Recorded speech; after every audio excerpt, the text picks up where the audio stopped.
What's up, and welcome to another edition of Locked On NBA, the biggest stories with the local experts. I'm your host, Jackson Gatlin, also host of Locked On Rockets right here on the Locked On Podcast Network. Today, we're chatting with Ed Oliver from Locked On Wizards. As Bradley Beal, he's got his Supermax extension. What is the next step for the Washington Wizards? Can the young talent that they have in DC start to coalesce this next season? Could they be in play for Donovan Mitchell? We're going to get to that in just a moment, but first, a quick message from our friends over at Built Bar, because when it comes to protein bars, you've got to check out Built Bar. They're the #1 protein bar on the market. Every single bar is low cal, low sugar, high protein, high fiber. Amazing if you're on a keto diet. Amazing if you're trying to cut back a little bit, maybe lose a little bit of weight. Every single bar is coated in 100% delicious chocolate. They're not gritty or chalky like other protein bars on the market. They're soft, they're delicious, they're easy to chew. They come in so many incredible flavors. They've got raspberry, strawberry, mint brownie, peanut butter, cookies and cream, salted caramel, coconut brownie chunk is my personal favorite. The list goes on and on and on. And you can check them out. Just go to built.com and use promo code LOCK15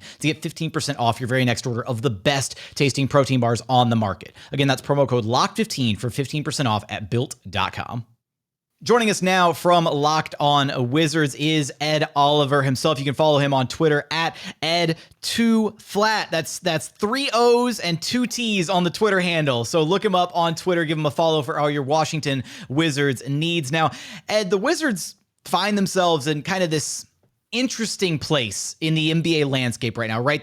They have gotten the long-term commitment, at least for now it seems, from Bradley Beal. He wants to meet in DC, wants to win with the Wizards, gets the $250 million Supermax extension. How important is it that, at least again for the time being, it looks like Beal is bought into what the Wizards want to accomplish?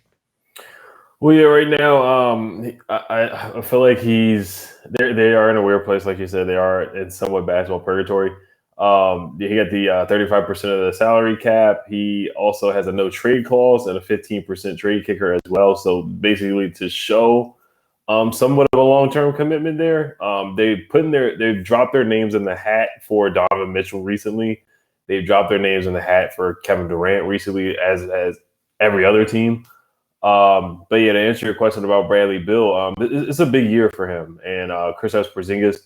But it's hard to say whether he took the deal for the money or to actually win games. He's done an interview with Taylor Rook saying that he wants to win, but does him saying that really match up with the Wizards competing in the Eastern Conference? There's just some juggernauts in the Eastern Conference. Giannis, the Sixers are good. The Heat are going to be good again. The Celtics once again. So the Wizards are just in a weird place, and it's intriguing to see how this year plays out if Bill and Porzingis can stay healthy. Yeah, and Donovan Mitchell's the interesting name here, right? Because it feels like, so many different teams have inquired about picking him up. You've got the Knicks have shown interest, the Charlotte Hornets have shown interest, the Wizards. Right. What to you would look like an acceptable trade package? Because it feels like Danny Ainge is just trying to fleece whoever he can for Donovan Mitchell at this point. And so I think a lot of teams are really wary of being the team that gets kind of, taken advantage of by Danny Ainge. What to you would you feel comfortable with the Wizards giving up to get Bradley Beal, a backcourt partner like Donovan Mitchell? Yeah, I know the fit is a little wonky because they're both shooting guards. They're both two guards that are under 6'4", but the talent is it would be unmatched. Donovan Mitchell's an explosive player. He really is. And you look at the Rudy Gobert trade. You see what the Timberwolves got, or that trade that the Jazz got from the Timberwolves. Multiple picks, 3, 4 first-round picks. You can imagine what they would want for Donovan Mitchell. So the Wizards don't even have assets, or they don't even have access to their picks because their picks are a lot of protected and tied, per the stipend rule, to what the New York Knicks. The New York Knicks own the rights to the pick right now, the 2023 pick. That the Wizards have, from the Russell Westbrook trade for John Wall and that first-round pick. So it's really hard for them to even trade their picks at the moment. But they would have to give up. They probably have to give up one of the young 3 guys in Denny, Rui, or Corey Kispert. Most likely Kyle Kuzma and some other guys. Will Barton, Monte Morris. They can't even trade those guys until August because they just signed them. So the Wizards don't really have a lot of assets compared to the Knicks. The Knicks have multiple first-round picks, so the Knicks are really the front runner. But if they could keep Porzingis somehow and have Bill and Donovan Mitchell, that would be an explosive, high octane, very high potent offense with those three guys. I would be highly intrigued with those guys. It just depends on what you would have to give up. But I definitely, if the Wizards gave up, 3 first-round picks and a young guy and Kyle Kuzma and another veteran, then I would definitely be for that, because right now with this roster, they have a lot of good guys, but they need to consolidate also. I think they have a lot of guys at the same level compete. There's a log jam at the forward spot, and I think Donovan Mitchell will help them consolidate. And the top-end talent would be really good in the Eastern Conference. Those three guys, Bradley Beal, Donovan Mitchell, and Kristaps Porzingis, I think they would be a competitive three guys competing in the Eastern Conference.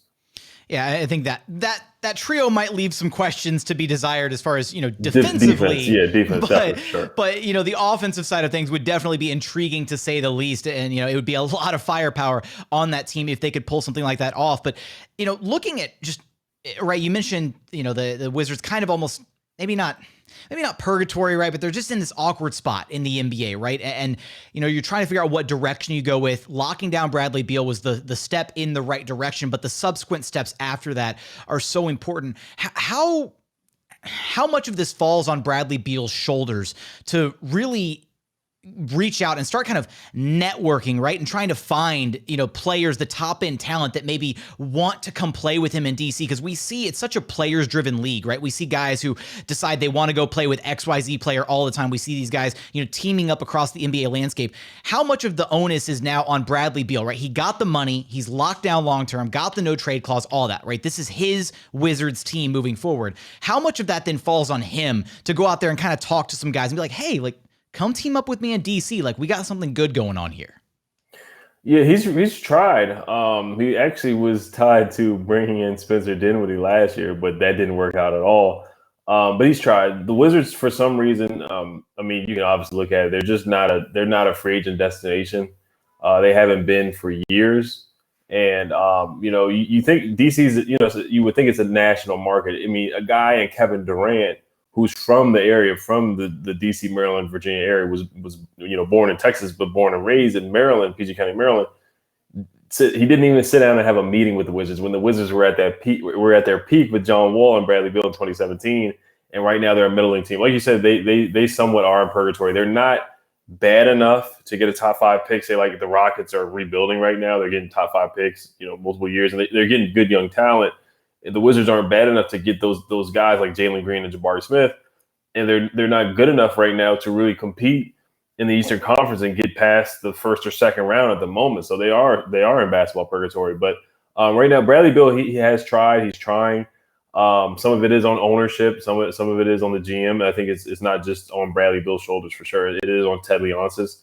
But they just have not been an attractive free agent. Now, Kyle Kuzma, he's been recruiting guys. He recruited DeLon Wright to come to DC. He played with DeLon Wright at Utah University, so he's somewhat had some parts of recruiting. But Brad has tried, but nobody wants to come to DC right now. It's just not an attractive destination. It really hasn't been for the last 30 years since they won a championship in 1978. So then maybe this is already the answer to this question, but what to you does a successful season look like for the Wizards, right? We talk about them, they're not quite bad enough to get that really high top end lottery talent, not quite maybe good enough right now, talent on paper that is to be definitively in the play-in tournament talks or kind of the lower end of the spectrum as far as, playoffs go, but they've got a lot of interesting talent on the team. So what to you do they have to put together to then for you to walk away, for other people to walk away, for the fans to walk away and say, you know what, this was a good season? Obviously be competitive. I think they would have to not be in the play-in. I think right now they certainly could be a play-in team for sure, 8 through 10. But let's say if they get a 7th or a 6th seed, if they get a 6th seed or a 5th seed, I think that would definitely be above expectations. I know the over/under per BetOnline is 35.5, which is pretty low. But Porzingis, if he can play more than just 60 games and play like he did in the last 17 games of the year, Porzingis, he looked like the Knicks Porzingis. He really was dominating and taking over games. So they really are banking on Kristaps Porzingis being healthy. They're banking on Bradley Beal, of course. Kyle Kuzma is going to have to step up and play well like he did in the second half of the year. Kyle Kuzma had an amazing season last year. He was super clutch.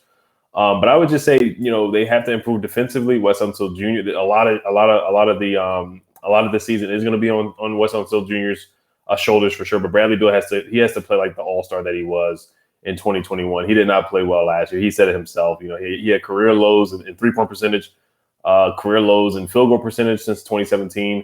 He had a lot of turnovers in the clutch. He led the league in turnovers in the clutch before he was injured. He misses free throws frequently in the clutch as well. Some technical foul free throws that he leaves points on the board. So he really has to improve in the clutch. And for him to show that he deserved that contract that he got 35% of the salary cap, he really needs to show out in those last 2 minutes of the game. That's really where he has left some points on the board, where he's turned the ball over and it fell and tripped over his feet and other things like that. And Kristaps Porzingis, like I said, he has to have a big year. And the two Nugget additions, Will Barton and Monte Morris, they're going to be huge. Denny Avdia as well. I'm not going to leave him out. Rui, Corey, they have to show some promise. They have to show a leap. This is a big year for Denny Avdia. He's been working out with Drew Hanlon. He's going to be playing in the Israel national basketball team with them this summer. Porzingis is going to be playing with Latvia as well, playing in the FIBA League. Denny plays. I want to say he plays against Auburn tomorrow at 1:00 on SEC Network. If anyone wants to check that out, but it's a big year for those guys: Denny, Rui, and Corey Kispert, Kyle Kuzma. Those lottery picks that we've got. Daniel Gafford as well. I'm not going to leave him out either. But they're going to have to step up. The young guys are going to have to step up and really contribute. They've been solid players, but they haven't shown any blue chip potential. They haven't shown any all-star potential at all. And all of them do well at one thing, and then one guy's good at offense, one guy's bad. Rui's good offensively, he's bad defensively. Denny's really good defensively, but he struggles offensively. And Corey Kispert is a shooter, and he struggled with that at times. So the young guys are going to really be a key part in the Wizards' success. Will the Wizards be on the upswing this next season? Can some of those young prospects start showing some of their talent? Can they piece it all together? Will they start to coalesce? And can Bradley Beal put Washington back on the map? Can he make Washington a free agent destination moving forward? Can the Wizards kind of piece it all together next season? You're going to have us covered for all of that and more over at Locked On Wizards. Ed, I appreciate you stopping by Locked On NBA with me. Thanks for having me.